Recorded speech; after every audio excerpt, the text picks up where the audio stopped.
Hello and welcome to today's Unity tutorial. Today we'll be going over a basic player movement script. This is a brand new Unity project for 2D. I don't have anything in here besides the fact I added some sprites. You can make these yourself by right-clicking, create 2D sprites, and then selecting from this list. In my scene hierarchy, I'm going to right-click, create empty, and we're going to name this player. There are some out-of-the-box components that we need to add. We're going to add a sprite renderer, and we'll set the sprite to our hexagon that we have made earlier. And it's a little bit off-center, so I'm just going to make sure that we put this back at 0, 0. Next, I need to add a rigid body 2D. This is what handles the physics for movement. It'll also take our input as well. We're going to change our gravity scale to 0 because right now we don't want it falling down.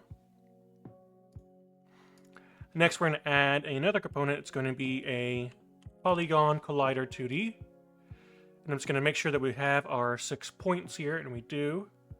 So this is going to create a collider around the outside of our object. We need both of these in order to take our movement and also register collisions whenever it collides with another object.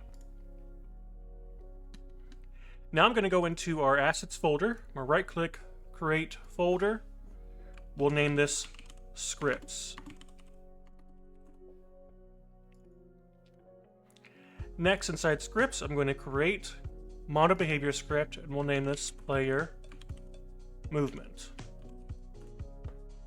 We can open this up, and we can go ahead and delete what we have here.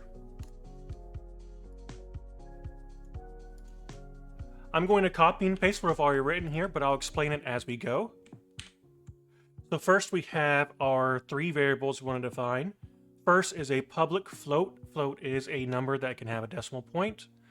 We're going to name this movement speed, and it's going to equal 5f. The F stands for float. Next, we need to reference our rigid body, so we'll do private rigid body 2D and then RB, which stands for rigid body.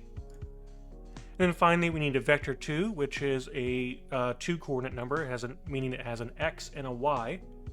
Private vector 2, we'll name this movement. Next, we want to configure our start method.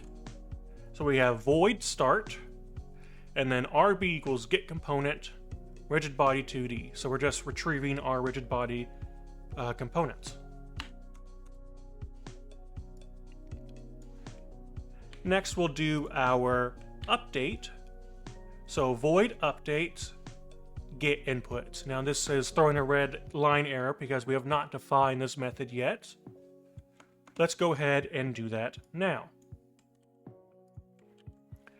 So this is going to be a private void get inputs, then movement.x, so this is our vector 2 we defined above, equals inputs.getAxisRaw horizontal. This is getting our keybinds for our horizontal axis. I'll show you where these are defined in just a moment. Next, we have our movement.y equals input.getAxisRaw vertical.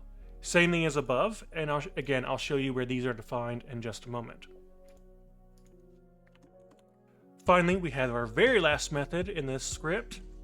It's going to be void fixed update, and then we're going to reference our rigid body.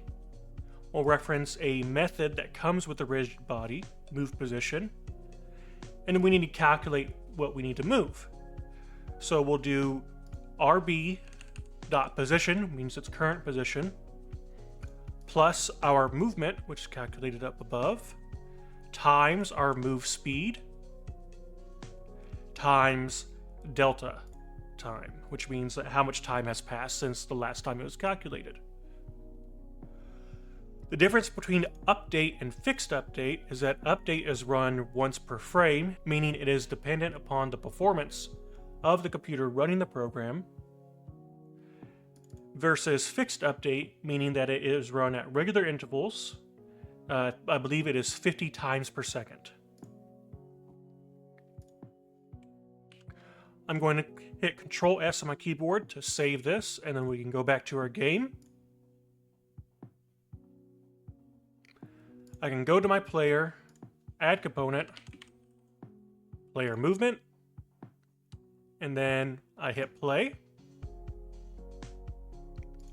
And you can see I can hit WASD or the arrow keys, and the object is now moving. Now I can change my move speed over here. You can see it moves much faster whenever I do that. I'm going to stop the game, and then I want to show you where the keybinds are defined. So you can go to Edit, Project Settings, Input Manager, and you can drop down this Axis or Axes section, and then you see under horizontal we have A and D or left and right defined, and then for our vertical we also have up and down, S and W. These are the default key bindings that comes with Unity. Now I want to show you what happens when we collide with a wall here. I can create an empty, we'll name this obstacle. Add a sprite renderer. We'll set this as our box. And then we'll add a box collider 2D.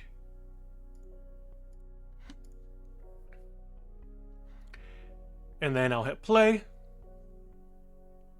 You can see now I can run into this and I can move it. You can see it's also rotating and turning around.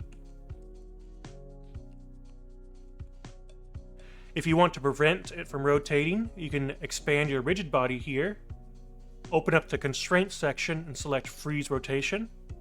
It will no longer rotate even if it collides with something. You can also freeze either the X or the Y axis, where it can't move with them anymore.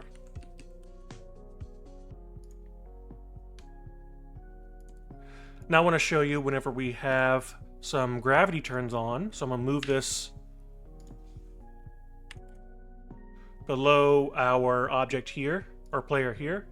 I'm going to set gravity to 15. You can see I hit play here. And now the object will fall down on top of our other object.